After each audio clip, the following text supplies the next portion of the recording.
चलिए दोस्तों, leverage chapter का हम यहाँ पे क्विक रिकैप कर लेते हैं, क्विक रिवीजन कर लेते हैं ताकि हमारा ये पूरी तरीके से ये चैप्टर कंप्लीट मान लिया जाए। ठीक है, देखिए सबसे पहले तो आप यहाँ पे स्टार्ट करें अगर क्विक रिपैक, तो सबसे पहले तो हमने कुछ बेसिक इन्फॉर्मेशन कलेक्ट करी थी। ठीक है, बेसिक इन्फॉर्मेशन को हमने कलेक्ट ही किया था। बेसिक इन्फॉर्मेशन में हम यहाँ पे देख सकते हैं कि इनकम स्टेटमेंट के बारे में हमने पढ़ा था, क्योंकि यहाँ पे ये पूरा चैप्टर अगर आपको सोल्व करना है, पूरा चैप्टर आपको कंप्लीट करना है, तो बिना इनकम स्टेटमेंट कंप्लीट किए आप इस चैप्टर को कंप्लीट कर ही नहीं सकते। इनकम स्टेटमेंट कितना ज़्यादा इंपॉर्टेंट है वो हम चैप्टर में देख चुके हैं। इससे ही बेस पे ही सारे क्वेश्चन आपके पास में सोल्व हो जाएंगे।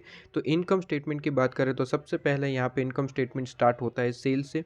ठीक है, और ये ऑलरेडी हम प्रीवियस काफ़ी सारे चैप्टर्स में ऑलरेडी ये कंप्लीट करके आ जाए, जैसे कि EBIT EPS एनालिसिस है, कैपिटल स्ट्रक्चर का एक पॉइंट। ठीक है, वहाँ पे हम ये सारा इनकम स्टेटमेंट बनाते हैं, तो ये चीज़ें आपको पता रहती है, राइट। तो यहाँ पे इनकम स्टेटमेंट कहाँ से स्टार्ट होता है? सेल्स है। सेल्स में से वेरिएबल कॉस्ट माइनस करेंगे, कॉन्ट्रीब्यूशन मिलेगा। कॉन्ट्रीब्यूशन में से फिक्स कॉस्ट माइनस करेंगे, हमें मिलेगा EBIT। EBIT को हम ऑपरेटिंग प्रॉफिट भी कहते हैं। ठीक है, ऑपरेटिंग प्रॉफिट हमने काफ़ी सारी जगह क्वेश्चन में हमने सोल्व किया है और वहाँ पे हमने ये वर्ड भी देखा है, राइट। अब इसके बाद इसमें से इंटरेस्ट माइनस करते हैं तो EBT मिलता है, अर्निंग बिफोर टैक्स, जिसमें से हम टैक्स माइनस करेंगे तो आपको अर्निंग आफ्टर टैक्स मिलेगा। अर्निंग आफ्टर टैक्स को हम नेट प्रॉफिट भी कहते हैं। ये चीज़ जो है, ये ऑपरेटिंग प्रॉफिट, नेट प्रॉफिट, ये बहुत ज़्यादा इंपॉर्टेंट रहता है आपका रेशियो एनालिसिस चैप्टर में। रेशियो एनालिसिस चैप्टर में ऐसे ही वर्ड यूज़ किए जाते हैं और आपको यहाँ पे अगर पता रहता है कि नेट प्रॉफिट का मतलब जैसे कि अर्निंग आफ्टर टैक्स है, तो ये चीज़ अगर पता रहता है तो क्वेश्चन सोल्व कर पाएंगे, वरना फिर आपके पास में क्वेश्चन सोल्व नहीं हो पाएंगे। रेशियो एनालिसिस में ये नॉलेज आपके पास में होना ज़रूरी है। ठीक है, तो ये चीज़ तो वापस से आपको रेशियो एनालिसिस में बताई जाएगी, लेकिन फ़िलहाल के लिए जो लीवरेज के हिसाब से इंपॉर्टेंट है वो चीज़ हम यहाँ पे कवर अप कर रहे हैं, राइट। उसके बाद रेशियो एनालिसिस में वापस से सारी की सारी चीज़ें रिपीट करी जाएगी। इसके बाद यहाँ इसमें से प्रेफरेंस डिविडेंड माइनस करते हैं तो earning available for equity share holder आपको मिल जाएगा, और डिवाइड बाय अगर इक्विटी शेयर कर दे तो हमें क्या मिल जाता है? EPS, earning per share. ठीक है, ये आपके पास में EPS आ जाता है। अब यहाँ पे समझिए कि ये इनकम स्टेटमेंट में सेल से लेके आपके पास में EBIT तक, सेल से लेके EBIT तक का जो पार्ट है वो ऑपरेटिंग लीवरेज का पार्ट होता है। ठीक है, जैसे कि मैंने आपको ऑलरेडी आपको लेक्चर में बताया था कि ऑपरेटिंग लीवरेज का मतलब होता है कि जो हमारा ऑपरेटिंग पार्ट है, बिजनेस का ऑपरेशन, राइट। तो बेसिकली बिजनेस का ऑपरेशन क्या रहता है? सेल और परचेजेस। ठीक है, तो सेल और परचेजेस से रिलेटेड मतलब कि वेरिएबल कॉस्ट है, आपका फिक्स कॉस्ट है, ये सारी चीज़ें। ठीक है, तो बेसिकली उतनी चीज़ें कवर करेगा ऑपरेटिंग लीवरेज, और जैसे ही ऑपरेटिंग लीवरेज खत्म होगा वहीं से आपका जो है फाइनेंशियल लीवरेज स्टार्ट हो जाता है। ठीक है, बेसिकली इसके फॉर्मूले ही मेन थे। अगर फॉर्मूले याद है, इनकम स्टेटमेंट याद है, तो सारी चीज़ें आपके बड़े आराम से कवर अप हो जाती है। ठीक है, बाकी लॉजिक पता है नहीं पता है इससे कोई मतलब नहीं बनता। अगर आपको यहाँ पे इनकम स्टेटमेंट पता है, इनके फॉर्मूले पता है, बस क्वेश्चन सोल्व हो जाएंगे, जैसे कि हमने क्वेश्चन सोल्व किए ही है। ठीक है, इसके बाद यहाँ पे दो बेसिक पॉइंट आपको वापस से याद करवाने थे, जो आप कॉस्ट अकाउंट्स में पढ़ के आते हैं, इवन आप 12th लेवल पे भी पढ़ के आते हैं, कि मार्जिन ऑफ सेफ्टी और break even point. Margin of safety का फॉर्मूला होता है EBIT डिवाइड बाय कॉन्ट्रीब्यूशन। हमने यहाँ पे पढ़ाया था ऑपरेटिंग लीवरेज के वक्त कि EBIT डिवाइड बाय कॉन्ट्रीब्यूशन ये फॉर्मूला रहता है मार्जिन ऑफ सेफ्टी का। और अगर हम बात करें ऑपरेटिंग लीवरेज की तो बिल्कुल इससे उल्टा बन जाता है, मतलब कि कंट्रीब्यूशन डिवाइड बाय EBIT अगर हम करें तो हमें ऑपरेटिंग लीवरेज मिलता है। इसीलिए मैंने कहा था कि सर ऑपरेटिंग लीवरेज का एक और फॉर्मूला होता है, formula is equal to 1 divide by MOS। ठीक है, मार्जिन ऑफ सेफ्टी। अगर मार्जिन ऑफ सेफ्टी को उल्टा कर दे तो हमें क्या मिल जाता है? Operating leverage. ठीक है, इसी का एक फॉर्मूला आपके पास में बन गया था।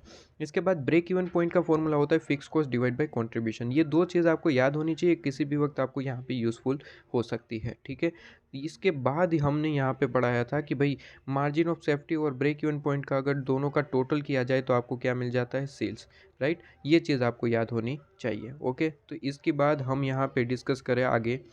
तो मैंने यहाँ पे मार्जिन ऑफ सेफ्टी और ब्रेक इवन पॉइंट के लिए एक बड़ा सा एग्जांपल लिया था, जिसको मैंने आपको समझाया था कि ब्रेक इवन पॉइंट कैसे और मार्जिन ऑफ सेफ्टी कैसे होता है, क्या होता है। और इसका बाद हमने ये भी देखा था कि दोनों का टोटल सेल कैसे होता है। तो ये सारी चीज़ हम एग्जाम्पल के साथ समझ चुके थे। इसके बाद हम यहाँ पे आए थे कि मेन चीज़ जो आपके चैप्टर का मेन फोकस रहता है वो है फॉर्मूलाज। ठीक है। ऑपरेटिंग लीवरेज का फॉर्मूला क्या रहेगा, फाइनेंशियल का क्या रहेगा और कंबाइन का क्या रहेगा, वो हमारे पास में इंपॉर्टेंट चीज़ बन जाती है।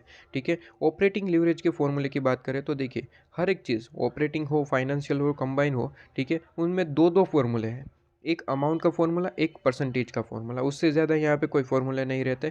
तीसरा फॉर्मूला जो मैंने बताया 1/MOS, वो ऐसा ही एक फॉर्मूला बन जाता है। ठीक है। वो आपको चीज़ पता होनी चाहिए। बेसिकली वो एक कोई फॉर्मूला नहीं है, वो एक बेसिकली लॉजिक है। ठीक है। जो आपको याद होना चाहिए। किसी भी वक्त आपको एमसीक्यू में पूछ लिया जाएगा, किसी भी वक्त आपको एक बड़े से क्वेश्चन में पूछ लिया जाएगा। ठीक है।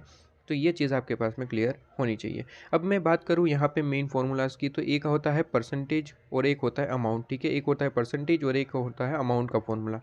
अगर क्वेश्चन में सारी की सारी चीज़ें अमाउंट में गिवन है, तो आप यहाँ पे ये फॉर्मूला यूज़ करेंगे, contribution divide by EBIT. Operating leverage कहाँ से स्टार्ट होता है सर, सेल्स से स्टार्ट होता है ईबीआईटी तक। ठीक है। और यहाँ पे जब मैंने आपको याद करवाया था सर, याद रखने के लिए हम किस तरीके से याद रखेंगे कि अगर अमाउंट का फॉर्मूला यूज़ करना है, ठीक है, तो हम इनकम स्टेटमेंट में सीधा चलेंगे। ठीक है। हमें या तो ये तो याद रहेगा कि कंबाइन कंट्रीब्यूशन रहता है और ईबीआईटी रहता है, लेकिन कई बार हम भूल जाते हैं कि कंट्रीब्यूशन ऊपर था या फिर नीचे। ठीक है। तो ऑलवेज मैंने याद रखने के लिए कहा था कि चाहे वो ऑपरेटिंग हो, फाइनेंस हो, अगर अमाउंट का आप फॉर्मूला पुट करेंगे तो ऑलवेज ध्यान रखिए इनकम स्टेटमेंट में सीधा चलेंगे। मतलब कि कंट्रीब्यूशन पहले आता है तो पहले कंट्रीब्यूशन आएगा, डिवाइड बाय हम ईबीआईटी करेंगे। ठीक है। फाइनेंशियल लीवरेज में अमाउंट का फॉर्मूला उसी तरीके से इनकम स्टेटमेंट में सीधा ही चलेंगे। ठीक है। जहाँ पे ऑपरेटिंग लीवरेज खत्म होता है वहीं से फाइनेंशियल लीवरेज स्टार्ट होता है, ईबीआईटी। ठीक है। ईबीआईटी पहले आता है, उसके बाद ईबीटी आता है, तो ईबीआईटी डिवाइड बाय ईबीटी। ठीक है। फॉर्मूला याद करने के तरीके थे, बेसिकली आपको याद तो रखना ही पड़ेगा। ठीक है। इसके बाद परसेंटेज की बात करें तो ऑपरेटिंग लीवरेज के परसेंटेज का फॉर्मूला रहता है percentage change in EBIT divide by percentage change in sale. ठीक है। यहाँ पे उल्टा चलना होता है। अगर अमाउंट की बात करें तो इनकम स्टेटमेंट में सीधा चलना होता है, परसेंटेज की बात करें तो इनकम स्टेटमेंट में उल्टा चलना होता है। मतलब कि ईबीआईटी आपका जो है लेना होता है और ऊपर जाना है। ठीक है। मतलब कि उल्टा सेल। ठीक है। तो ईबीआईटी डिवाइड बाय सेल। वहीं पे अगर मैं फाइनेंशियल लीवरेज की बात करूँ, परसेंटेज का फॉर्मूला, तो आपके पास में रहता है percentage change in EPS divide by percentage change in EBIT. ठीक है। और कंबाइन लीवरेज में मैंने आपको एक भी फॉर्मूला नहीं पढ़ाया था, सिंपल सिर्फ इतना कहा था कि कंबाइन लीवरेज जब आपको पूछा जाए तो आपको कर देना है क्या, operating leverage into financial leverage. ठीक है। बस वही आपका चीज़ बन जाएगा। ठीक है। अब मैंने एक बेसिक पॉइंट बताया था, जो भी आप कॉस्ट अकाउंट सिस्टम मतलब कि कॉस्ट अकाउंट सब्जेक्ट के अंदर पढ़ के आते हैं। ठीक है। कॉस्ट अकाउंट सब्जेक्ट में मेनली मार्जिनल कॉस्टिंग आपका चैप्टर रहता है, वहाँ पे आप पढ़ के आते हैं। क्या पढ़ के आते हैं कि वेरिएबल कॉस्ट जो है वो ऑलवेज यूनिट बेस होती है। मतलब कि वेरिएबल कॉस्ट जो है वो आपके पास में यूनिट बेस रहेगी, राइट। तो यूनिट बढ़ेगा तो वेरिएबल कॉस्ट बढ़ेगा। ठीक है। यूनिट अगर बढ़ते नहीं है, ठीक है, तो वेरिएबल कॉस्ट कभी भी बदलेगा नहीं, राइट। यूनिट बेस होता है। इसी को मैंने समझाने के लिए दो पॉइंट लिए थे कि अगर क्वेश्चन में सेल सिर्फ और सिर्फ कहा है, ठीक है, क्वेश्चन में सेल आपको इंक्रीज हो रहा है इस तरीके से कहा है सेल, राइट। और तो यहाँ पे इसका मतलब क्या होता है सर, यूनिट भी बदल रहा है। इसका मतलब सेल सिर्फ कहा है, इसका मतलब यूनिट भी बदल रहा है और प्राइस भी बदल रहा है। ठीक है। दोनों चीज़ें बदल रही है। इसका मतलब क्या होता है, इसका मतलब सिंपली मैंने एक ट्रीटमेंट कहा था कि सर सेल सिर्फ और सिर्फ कहा है, इसका मतलब इतना ही याद रखिए कि यूनिट बदल रहा है, और अगर यूनिट बदलेगा तो वेरिएबल कॉस्ट भी चेंज होगी। सेल में तो चेंजेस करना ही करना है, इसने क्लियरली बोल रखा है कि सेल इंक्रीज या फिर डिक्रीज हो रहा है। इस टाइप का क्वेश्चन भी हमने देखा था। ठीक है। इंक्रीज कहता है तो ऐड करिए, डिक्रीज कहता है तो माइनस करिए, लेकिन ध्यान रहे सर, सेल सिर्फ और सिर्फ लिखा है तो आपका जो टोटल सेल है और टोटल वेरिएबल कॉस्ट है उसमें ऐड और माइनस दोनों में करेंगे। लेकिन सेल प्राइस लिखा है सिर्फ और सिर्फ सेल प्राइस लिखा है, तो टोटल सेल में आप जो है चेंजेस करेंगे। इंक्रीज का है तो ऐड करेंगे, डिक्रीज का है तो माइनस करेंगे, लेकिन no impact on variable cost. Sale price word ये लिखा है तो वेरिएबल कॉस्ट में कोई चेंजेस नहीं होगा करके। ठीक है। इस पे हमने दो एग्जांपल लिए थे। आप आई होप कि आपको ये बड़े अच्छे से क्लियर होगा। इसके बाद मैंने कुछ इंपॉर्टेंट टॉपिक्स लिखवाए थे जिस पे हमने एक एक क्वेश्चन देखे थे, उसके बाद ये टॉपिक्स भी मैंने साथ साथ आपको लिखवाए थे। ठीक है। तो डायरेक्टली हम टॉपिक याद करने की कोशिश करते हैं। कहता है सबसे पहला टॉपिक याद रखिए, always remember that question give information of interest. ठीक है। इंटरेस्ट की इन्फॉर्मेशन क्वेश्चन अगर देता है, ठीक है, तो ऑलवेज आपको क्रॉस चेक करना है। आपको यहाँ पे ऑलवेज आपको इस चीज़ के अंदर क्रॉस चेक करना है। ठीक है। क्रॉस चेक क्या करना है सर, क्रॉस चेक आपको ऑलवेज ये करना है कि इंटरेस्ट जो आपके पास में अमाउंट आ गया, ठीक है, वो आपको एक साइड लिख लेना है, कहीं पे भी आप लिख लीजिए। ठीक है। और उसके बाद क्या करना है, क्वेश्चन की इन्फॉर्मेशन से ईबीआईटी एंड ईबीटी ये 2 चीज़ें निकालने की कोशिश करना है। ये 2 चीज़ें अगर निकल पाती है तो हम इंटरेस्ट को क्रॉस चेक करेंगे, जिस पे हमने इलस्ट्रेशन नंबर 4 सेम ऐसा क्वेश्चन हमने देख लिया था, जिससे ये पॉइंट आपका कवर अप हो जाता है और ये क्लियर हो जाता है, ठीक है। लेकिन क्वेश्चन में ईबीआईटी ईबीटी ये 2 में से कोई एक चीज़ नहीं गिवन या फिर दोनों ही नहीं गिवन, तो जो भी इंटरेस्ट का अमाउंट हमारे सामने आएगा वही हम करेक्ट मानेंगे। इस पे भी हमने क्वेश्चन किया था, प्रैक्टिकल क्वेश्चन में हमने किया था, जहाँ पे मैंने ये चीज़ को वापस से रिपीट करवाया था, ठीक है। तो कई बार हो सकता है कि ये दोनों चीज़ें आपको गिवन हो प्लस इंटरेस्ट की इन्फॉर्मेशन गिवन हो, तो हम क्रॉस चेक करेंगे कि कहीं कोई हिडन इंटरेस्ट तो नहीं है। लेकिन अगर दोनों चीज़ नहीं गिवन है या फिर कोई एक ही चीज़ गिवन है, एक नहीं है, तो इसका मतलब हम इंटरेस्ट को क्रॉस चेक नहीं कर पाएंगे। तो जो भी इंटरेस्ट क्वेश्चन से मिल रहा है वही करेक्ट है, हम मान के चलेंगे, ठीक है। इस पे हमने 2 तरीके के क्वेश्चन देख लिए थे और कॉन्सेप्ट आपका क्लियर करवाया था। इसके बाद यहाँ पे एक और चीज़ ध्यान रखिए कि जितना लीवरेज ज़्यादा होगा इसका मतलब होगा कि आपका रिस्क ज़्यादा है, और रिस्क ज़्यादा इसी का ही मतलब क्या होता है सर, ब्रेक इवन पॉइंट ज़्यादा है। इसको मैंने समझाया था आपको, ठीक है। रिस्क ज़्यादा का मतलब ही क्या हुआ सर, आपकी कॉस्ट ज़्यादा है, और कॉस्ट ज़्यादा है मतलब कि ब्रेक इवन पॉइंट बढ़ गया आपका, ठीक है, और फिक्स कॉस्ट ज़्यादा रहेगी, ठीक है। तो रिस्क ज़्यादा है इसका मतलब कॉस्ट ज़्यादा है, और कॉस्ट ज़्यादा मतलब कि ब्रेक इवन पॉइंट ज़्यादा है आपका, ठीक है। तो सीधा सीधा रिलेशनशिप है, बढ़ेगा बढ़ेगा बढ़ेगा और बढ़ेगा, ठीक है। तो याद करने का तरीका देखिए, लीवरेज अगर बढ़ेगा तो सारी चीज़ें बढ़ जाएगी। एक तरीके से नेगेटिव पॉइंट है लीवरेज बढ़ना, इसका मतलब है नेगेटिव नेगेटिव इम्पैक्ट, ठीक है। कि लीवरेज बढ़ रहा है इसका मतलब हमारे सर पे भार बढ़ रहा है, रिस्क बढ़ रहा है, ब्रेक इवन पॉइंट बढ़ रहा है, कॉस्ट बढ़ रही है, राइट। इसके बाद मैंने आपको एक और क्वेश्चन करवाया था, जहाँ पे मैंने आपको कहा था कि वाइप आउट का एक कॉन्सेप्ट रहता है, जो मैंने आपको पढ़ा है। वाइप आउट का मतलब होता है कि बिकम ज़ीरो, ठीक है। अगर मैं कह दूं कि ईबीआईटी जो है, क्वेश्चन में मैं कह दूं कि ईबीआईटी वाइप आउट हो रहा है, ठीक है, तो इसका मतलब ईबीआईटी ज़ीरो हो रहा है। अगर मैं कह दूं सर ईपीएस जो है वाइप आउट हो रहा है, इसका मतलब ईपीएस ज़ीरो हो रहा है, जिसमें मैंने एक एग्जांपल भी समझाया था। कहा था कि 25% अगर हम सेल में डिक्लाइन करें, ठीक है, तो ईपीएस जो है वो वाइप आउट हो जाएगा, ठीक है। तो इसका मतलब क्या हुआ सर, सेल में अगर 25% माइनस कर दो, डिक्लाइन कर दो, तो ईपीएस क्या हो जाएगा, डिक्लाइन हो जाएगा, मतलब कि 100% डिक्लाइन हो जाएगा। ईपीएस क्या हो जाएगा सर, 100% डिक्लाइन हो जाएगा। 100% डिक्लाइन का दूसरा मतलब क्या होता है सर, ज़ीरो हो जाएगा। तो यहाँ पे वही चीज़ एक और लिख लीजिएगा कि 100% डिक्लाइन का मतलब क्या होता है सर, ज़ीरो। तो मैं ये भी कह सकता हूँ कि सर अगर सेल में 25% कम किया जाए तो ईपीएस ज़ीरो बन जाएगा, या फिर उसे दूसरी लैंग्वेज में हम क्या कह सकते हैं सर, ईपीएस जो है वो 100% डिक्लाइन हो जाएगा, ये भी कह सकते हैं। ये दोनों का मतलब एक ही हुआ, ज़ीरो हो जाएगा या फिर 100% डिक्लाइन हो जाएगा, ठीक है। दोनों का मतलब एक ही रहता है कि वो ज़ीरो हो जाएगा करके, ठीक है। तो ये चीज़ आपके पास में क्लियर हो जाती है, ठीक है। चलिए, इसके बाद मैंने आपको कुछ एग्जांपल्स करवाए थे, कुछ क्वेश्चंस करवाए थे, राइट। उस क्वेश्चंस के थ्रू हमने ये सारे के सारे कॉन्सेप्ट पढ़े थे। यहाँ पे एक कॉन्सेप्ट जो यहाँ पे बताना था वो कहाँ गया, ये इंपॉर्टेंट पॉइंट करके हमने लिखा था कि ऑलवेज ध्यान रखिए, ये बेसिक पॉइंट है, बेसिकली आप जो है पहले से पढ़ के आते हैं, ये एफएम का पार्ट नहीं है, ये आपका कॉस्टिंग का पार्ट है। लेकिन यहाँ पे जो है लिखवाना ज़रूर था, हो सकता है कुछ स्टूडेंट ने यहाँ पे ना पढ़ा हो, ठीक है। तो यहाँ पे सेल का मतलब सबसे पहले मैंने आपको बताया था कि सर वेरिएबल कॉस्ट और कंट्रीब्यूशन दोनों को अगर ऐड किया जाए तो उसका ही मतलब क्या होता है sir, sale. Variable cost plus contribution is equal to sale, right. ये सबसे पहले मैंने आपको बताया था।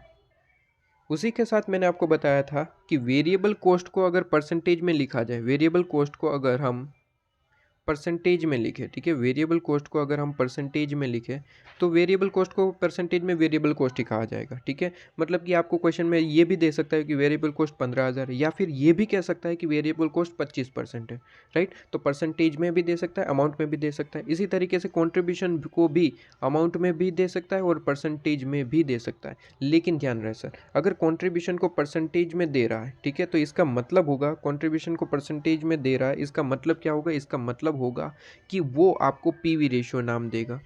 मतलब कि कंट्रीब्यूशन को अगर परसेंटेज में कहे तो वो पीवी रेशियो है, ठीक है। कंट्रीब्यूशन को अगर परसेंटेज में लिखे तो क्या कहा जाएगा सर, पीवी रेशियो। इतनी चीज़ याद रखिएगा, कंट्रीब्यूशन को पीवी रेशियो, कंट्रीब्यूशन को परसेंटेज में कहा जाए तो पीवी रेशियो, ठीक है। ऑलवेज कीप इन माइंड कि अगर हमें वेरिएबल कॉस्ट और कंट्रीब्यूशन आपको गिवन है परसेंटेज में, ठीक है, तो ऑलवेज वो सेल अमाउंट आपके पास में होगा, ठीक है। मतलब कि अगर मान लीजिए कि से वेरिएबल कॉस्ट 65% है और कंट्रीब्यूशन 35% है, तो ये जो परसेंटेज है वो किस पे कैलकुलेट करने हैं, वो ऑलवेज सेल अमाउंट पे कैलकुलेट होते हैं। मतलब कि सेल 15,000 रुपये है तो 15,000 का 65% और 15,000 का 35% करना है, राइट। और ऑलवेज ध्यान रखिए कि दोनों का टोटल क्या रहेगा सर, सेल के इक्वल, ठीक है, क्योंकि सेल के ही दो पार्ट है, वेरिएबल कॉस्ट और कंट्रीब्यूशन, तो ऑलवेज उसका दो टोटल जो है वो सेल के इक्वल हो जाएगा। और इस पे हमने क्वेश्चन भी देखे थे करके, ठीक है। तो ये चीज़ मैंने आपको ये क्वेश्चन के थ्रू से आपको जो है क्लियर करवाई थी। इसके बाद जो यहाँ पे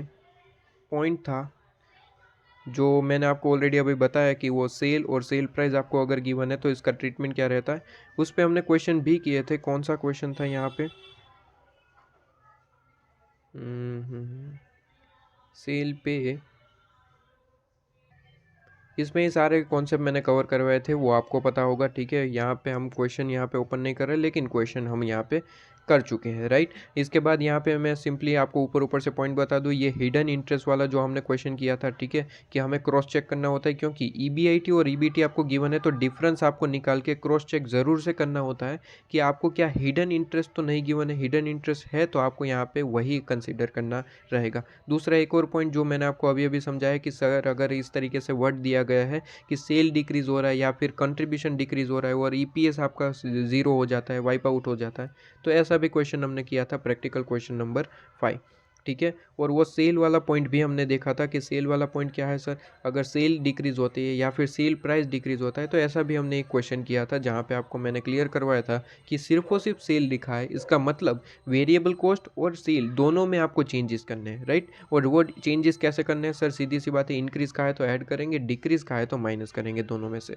वो चीज़ हमने यहाँ पे लिखवा दी थी और काफ़ी सारे क्वेश्चन हमने प्रैक्टिस कर लिए थे। आई होप कि आपको जो होमवर्क प्रोवाइड किया था वो भी आपने कंप्लीट किया होगा। इसी के साथ आपका लीवरेज पूरे का पूरा क्विक रिवीजन जो है, ये रिवीजन नहीं है, क्विक रिवीजन है, क्विक रिवीजन आपका कंप्लीट हो जाता है।